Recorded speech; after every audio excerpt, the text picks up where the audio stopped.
नमस्कार दोस्तों, आज मैं आप लोगों के सामने अधिक मास कथा के अध्याय 26 को प्रस्तुत कर रही हूँ। अगर आपको अच्छा लगे तो मुझे कमेंट में ज़रूर बताइएगा। तो चलिए शुरू करते हैं। अब उद्यापन के पीछे व्रत के नियम का त्याग कहते हैं। वाल्मीकि मुनि बोले, संपूर्ण पापों के नाश के लिए गरुड़ध्वज भगवान की प्रसन्नता के लिए धारण किए व्रत नियम का विधि पूर्वक त्याग कहते हैं।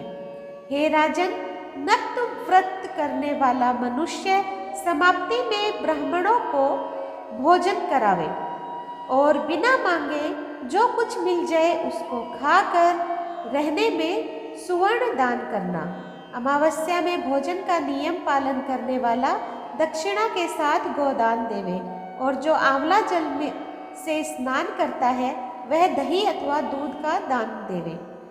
हे राजन, फलों का नियम किया है तो फलों का दान करें।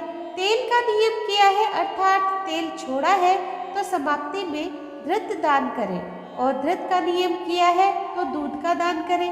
हे राजन, धान्यों के नियम में गेहूं और शाली चावल का दान करें। हे राजन, यदि पृथ्वी में शयन का नियम किया है तो रुई भरे हुए गद्दे और चांदनी के सहित अपने को सुख देने वाली तकिया आदि रखकर शैया का दान करें। वह मनुष्य भगवान को प्रिय होता है। जो मनुष्य पत्र में भोजन करता है वह ब्राह्मणों को भोजन करावे, घृत चीनी का दान करे। मौन व्रत में सुवर्ण के सहित घंटा और तिलों का दान करे। सपत्निक ब्राह्मण को घृत युक्त पदार्थ से भोजन करावे। हे राजन, नख तथा केशों को धारण करने वाला बुद्धिमान दर्पण का दान करे। जूता का त्याग किया है तो जूता दान करे।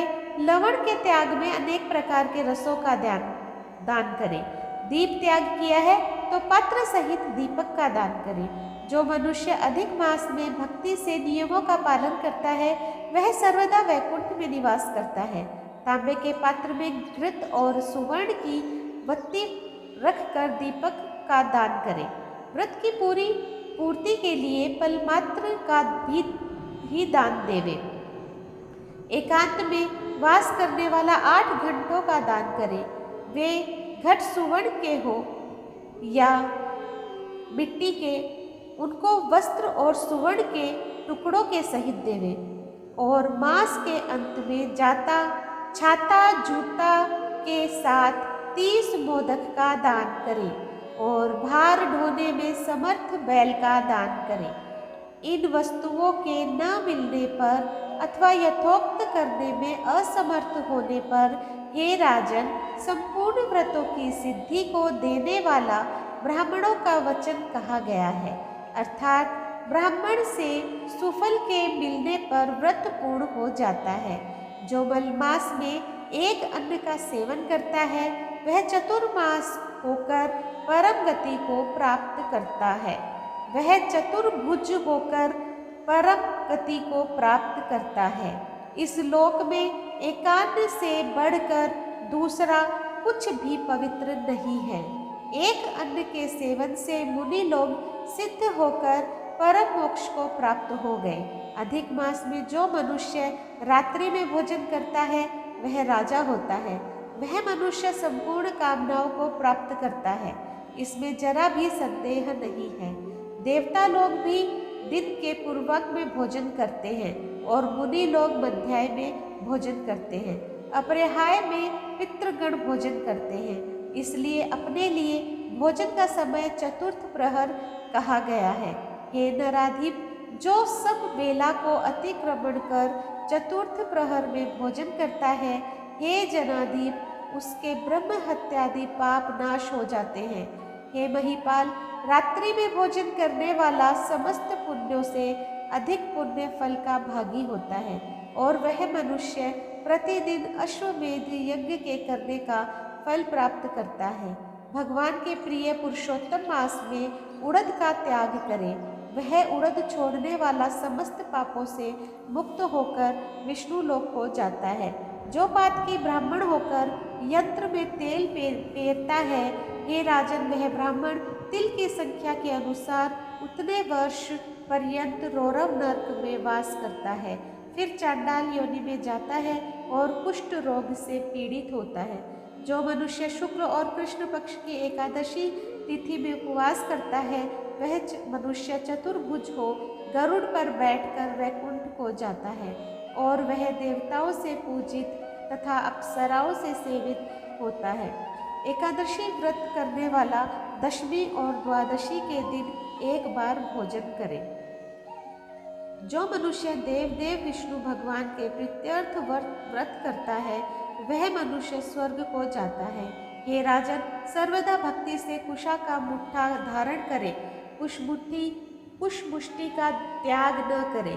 जो मनुष्य कुशा से मल मूत्र कफ रुधिर को साफ करता है वह विष्टा में कृम योनि में जाकर वास करता है। कुशा अत्यंत पवित्र कहे गए हैं। बिना कुशा की क्रिया व्यर्थ कही गई है, क्योंकि कुशा के मूल भाग में ब्रह्मा और मध्य भाग में जनार्दन वास करते हैं। कुशा के अग्र भाग में महादेव वास करते हैं, इसलिए कुशा से मार्जन करें। शूद्र जमीन से कुशा को न उखाड़े और कपिला गौ का दूध न पीवे। हे भूपते, पलाश के पत्र में भोजन न करें, प्रणव मंत्र का उच्चारण न करें, यज्ञ का बचा हुआ अन्न व भोजन करें। शूद्र कुशा के आसन पर न बैठे, जनेऊ को धारण न करे और वैदिक क्रिया को न करे।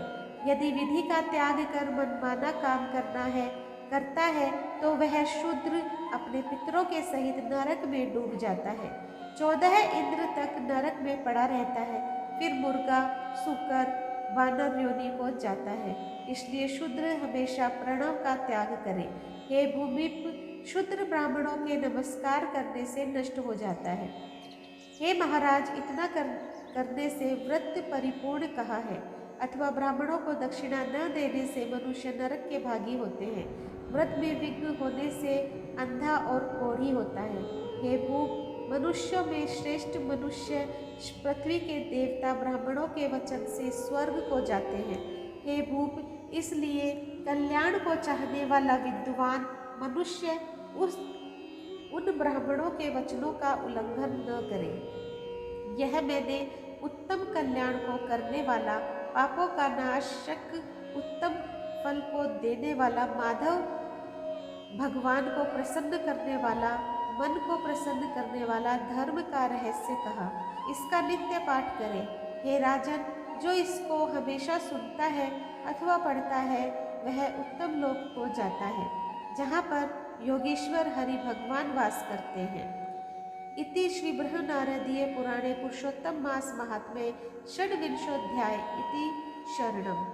तो दोस्तों, आज मैंने आप लोगों के सामने अधिक मास अर्थात पुरुषोत्तम मास की कथा का अध्याय 26 प्रस्तुत किया। आप लोगों को कैसा लगा मुझे कमेंट बॉक्स में ज़रूर बताइएगा। जो लोग मेरे चैनल पे नए हैं प्लीज़ सब्सक्राइब कर दीजिए, लाइक कीजिए, शेयर कीजिए और अपने दोस्तों और परिवार में भी शेयर कीजिए और इसी तरह मेरा सहयोग करते रहें। धन्यवाद।